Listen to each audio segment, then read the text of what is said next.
La luna oscura ya se alza en el cielo, y con ella, historias que jamás deberías escuchar a solas. Esto es Relatos de la Luna Negra.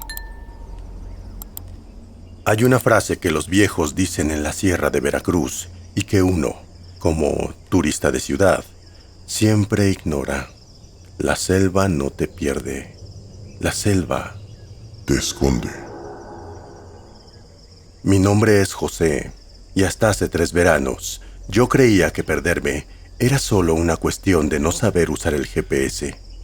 Pero en la selva nublada de los Tuxtlas, el GPS es un trozo de plástico inútil, y tu sentido de la orientación es un juguete en manos de algo mucho más antiguo que los mapas. Fui con mi mejor amigo, Ricardo. Él era el tipo de persona que no podía estar quieta.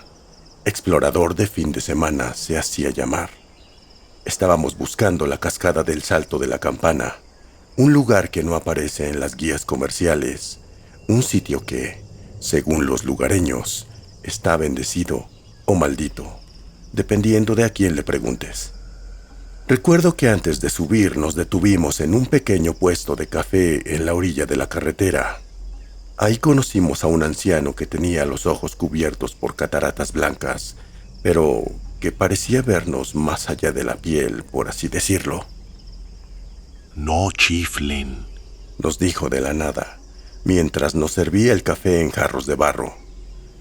Si escuchan música que no viene de ningún lado, no la sigan.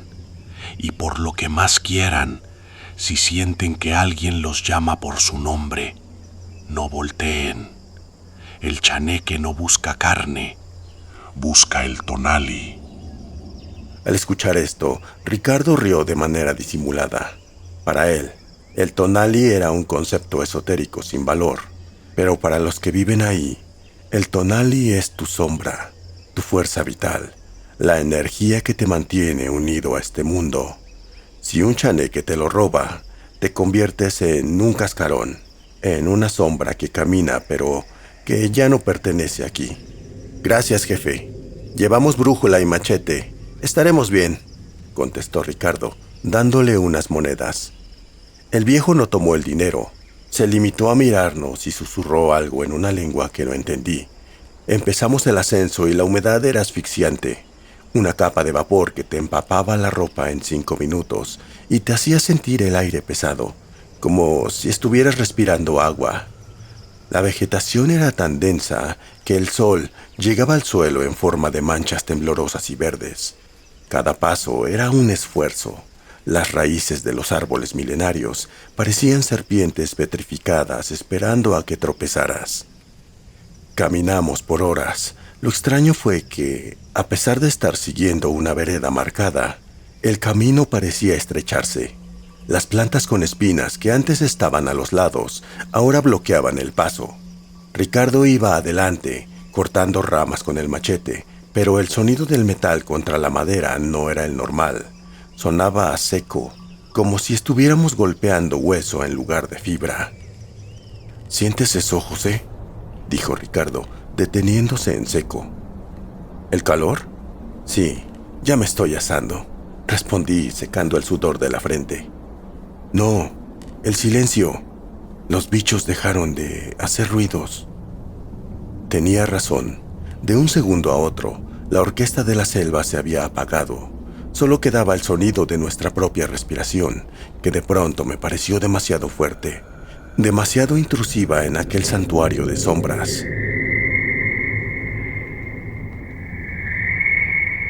El sonido vino de nuestra derecha, desde un matorral de helechos gigantes que no se movían, a pesar de que el silbido parecía estar justo ahí. No era un sonido de pájaro, era humano, o al menos intentaba hacerlo. Tenía una inteligencia detrás, una intención de captura. «José, ¿fuiste tú?», preguntó Ricardo, girándose lentamente. «Yo no sé chiflar así, hermano, tú lo sabes». Ricardo frunció el ceño. Pensó que tal vez era otro grupo de excursionistas. Se llevó las manos a la boca y soltó un grito. «¡Hola! ¿Hay alguien allí?». La respuesta no fue un grito. Fue el mismo silbido, pero esta vez exactamente con la misma entonación que el grito de Ricardo, imitando el ritmo de sus palabras sin usar lenguaje. Fue como un eco burlón, hecho de música. «Vámonos de aquí, Ricardo. Esto no me gusta», le dije, sintiendo un frío irracional en la nuca a pesar de los 35 grados de temperatura de la selva.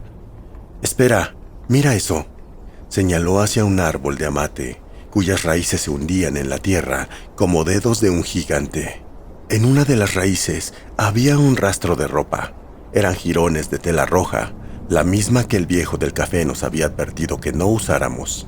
Ricardo se acercó, impulsado por esa curiosidad imprudente que siempre lo metía en problemas.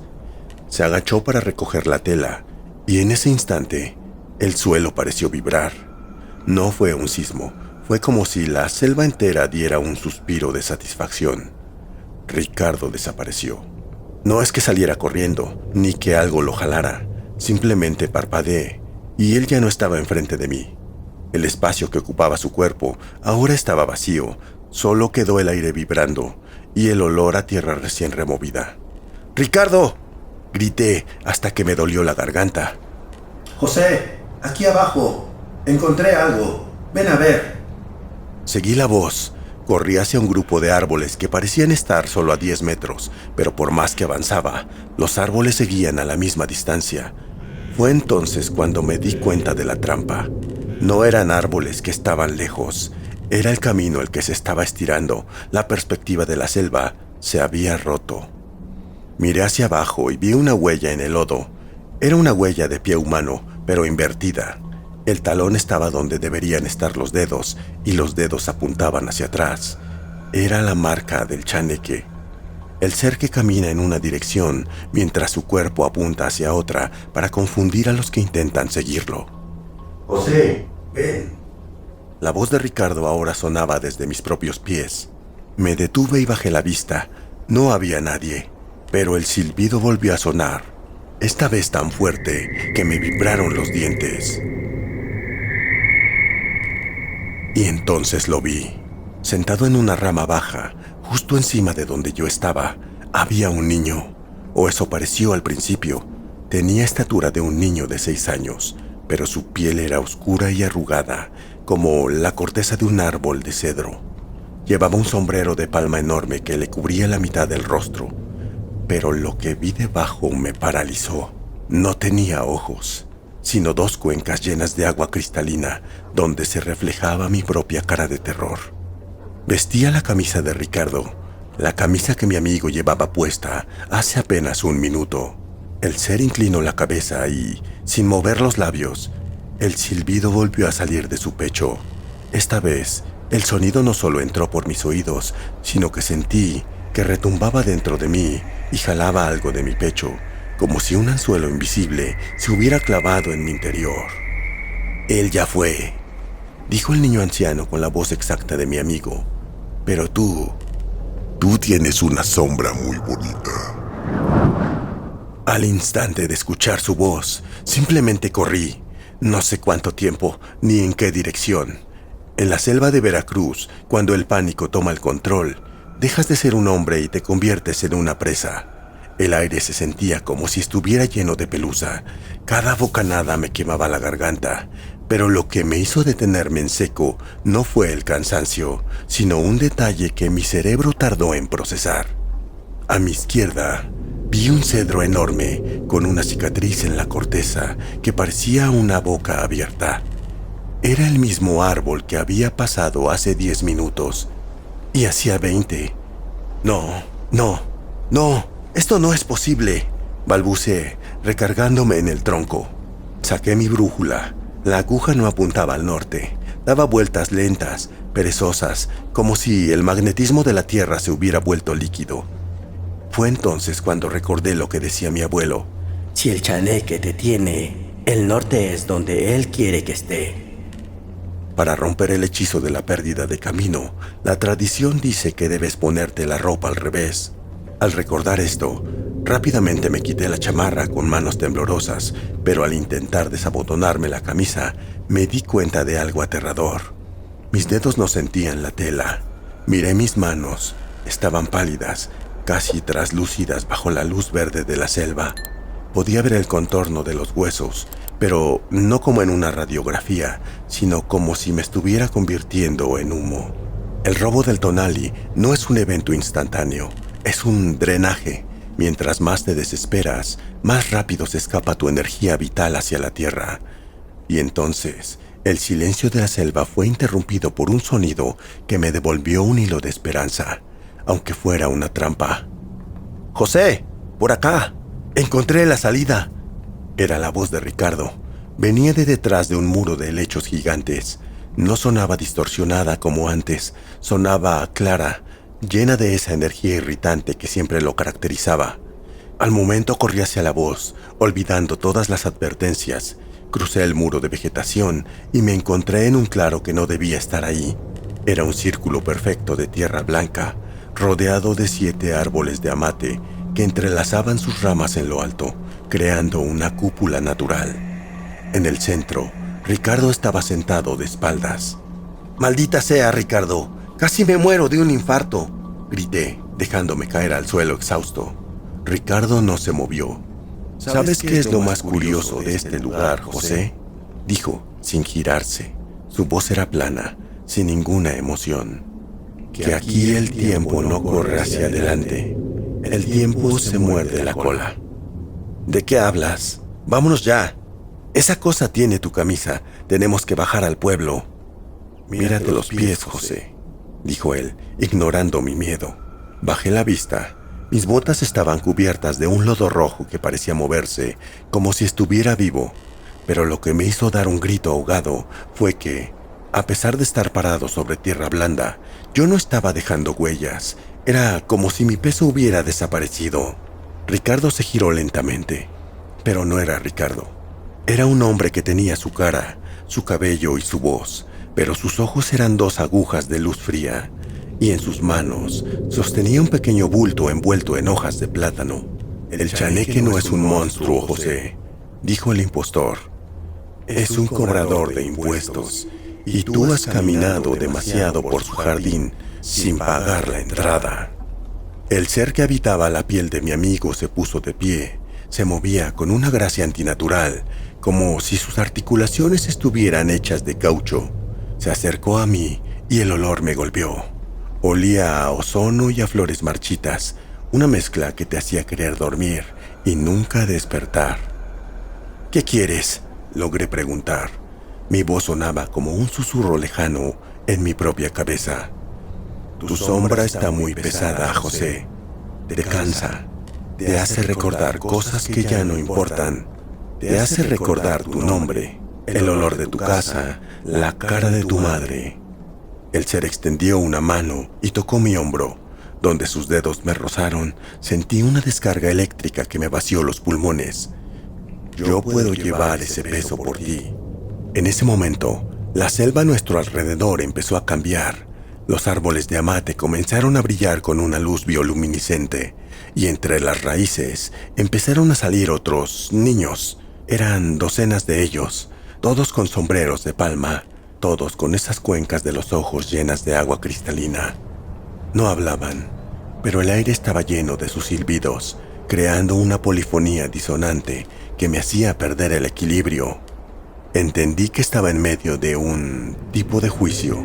Los chaneques no estaban allí para matarme, sino para deshacerme. Querían desarmar mi identidad pieza por pieza. «Juguemos algo», dijo el falso Ricardo. «Si logras decirme quién eres sin usar tu nombre, ni tu profesión, ni tus recuerdos, te devolveré tu tonali.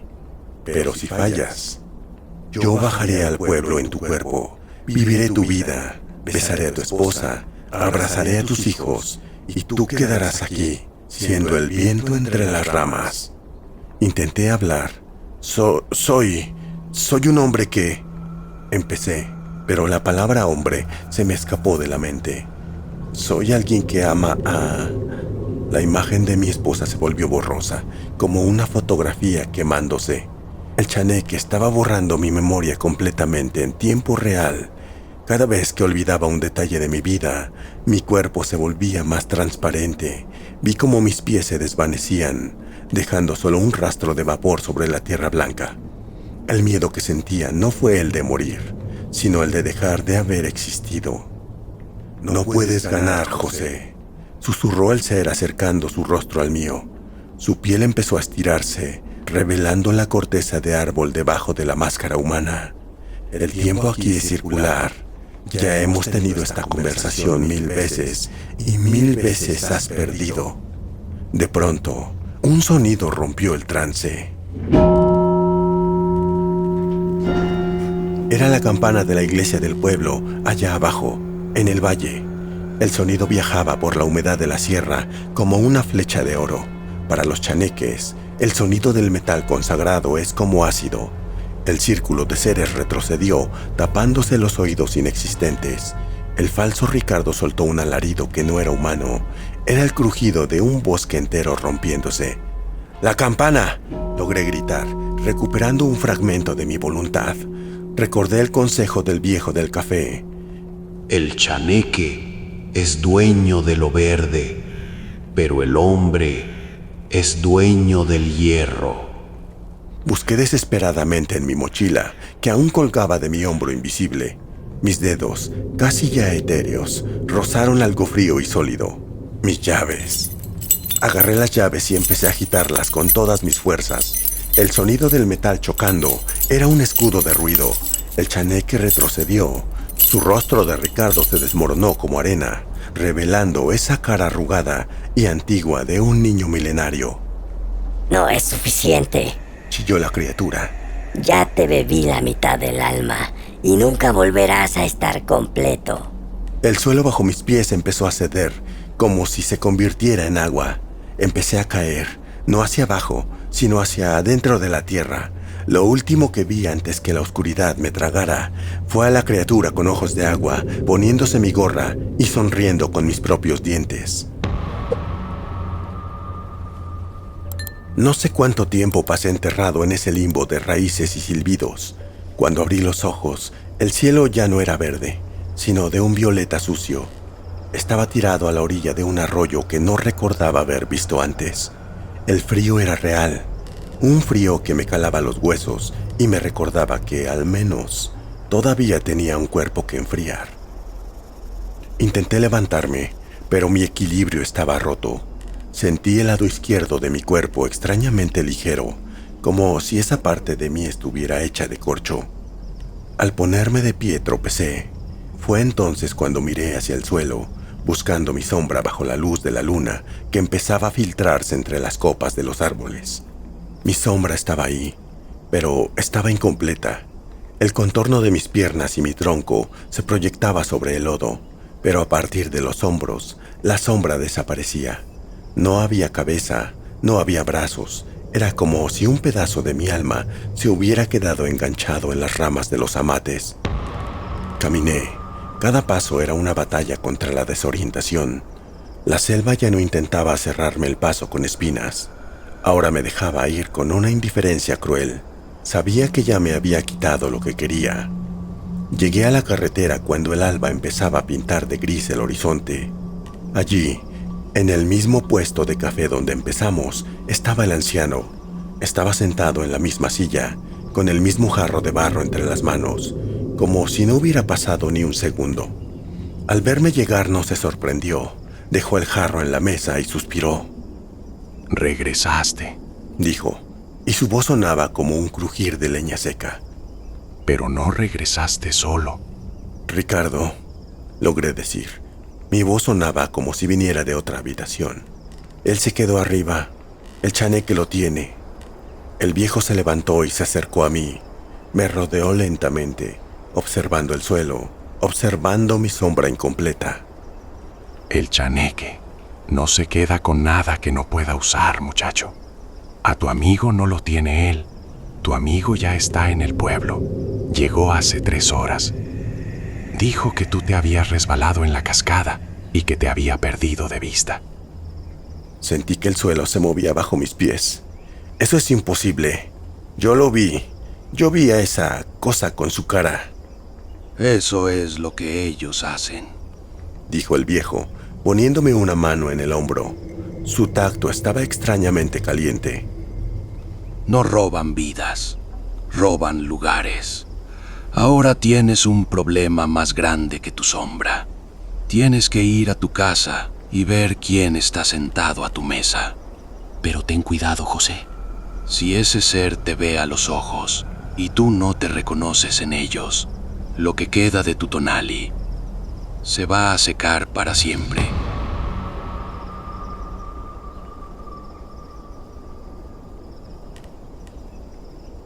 Tardé 2 días en llegar a mi casa en Veracruz.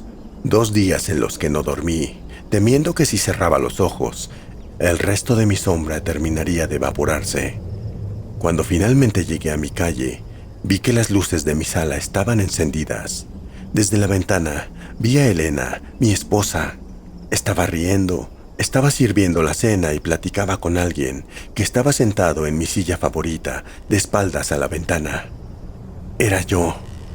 Mi complexión, mi forma de mover los hombros, hasta la marca de la nuca donde siempre me corto al rasurarme.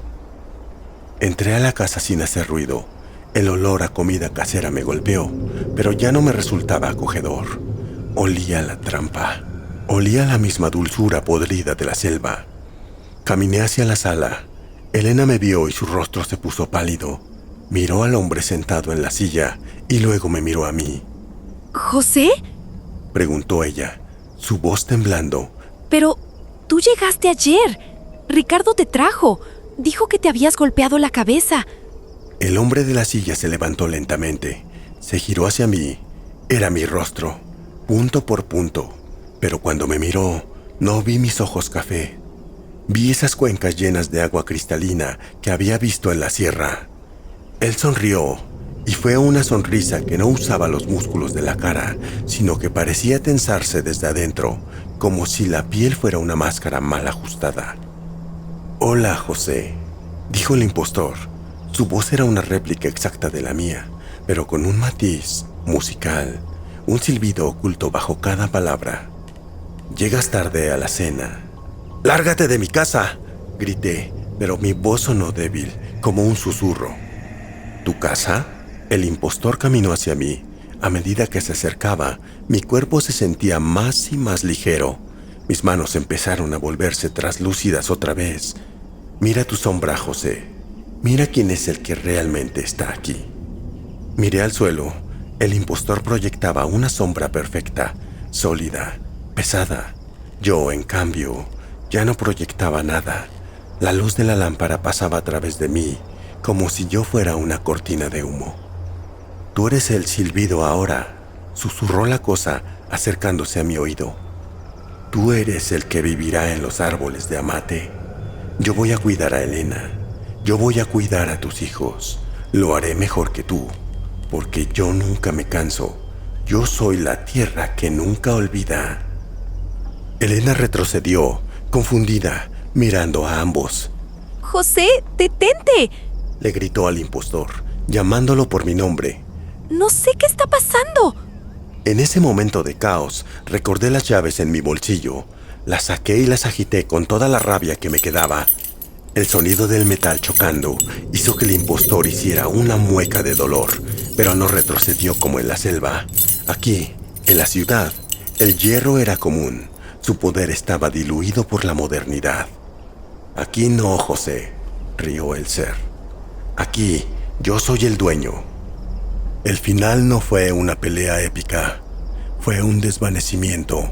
Sentí como mis recuerdos de Elena, del sabor del café, del frío del mar, se deslizaban lentamente de mi mente hacia la suya.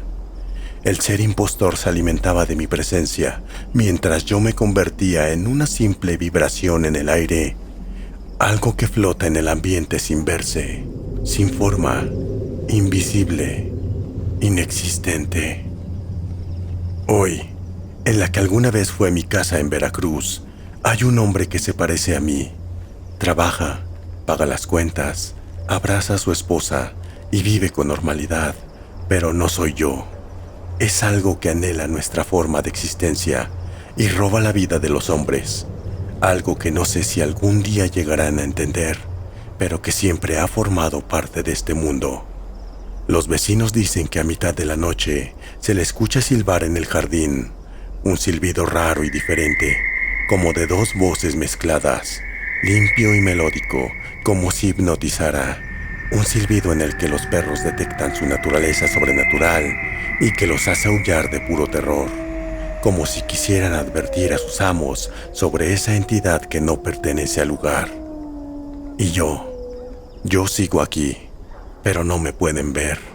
Me he convertido en el frío que se siente en la nuca al caminar solo por un pasillo oscuro. Soy simplemente una energía que apenas puede recordar algo que antes fue y que viaja en el aire, atravesando entre cuerpos y naturaleza. Soy lo que crea una sensación de extrañeza y pone en alerta los sentidos de las personas al momento de pasar y tocarlos. Los toco porque sigo buscando un tonali que sea lo suficientemente fuerte para volver a llenarme. Y no soy el único. Somos muchos atrapados entre ser y no ser, entre la existencia y el olvido, intentando recuperar nuestro lugar en el mundo. Y así, bajo la luna negra, cerramos otro viaje a lo desconocido. Y recuerda que la mejor forma de entrar en las sombras es compartiendo este relato.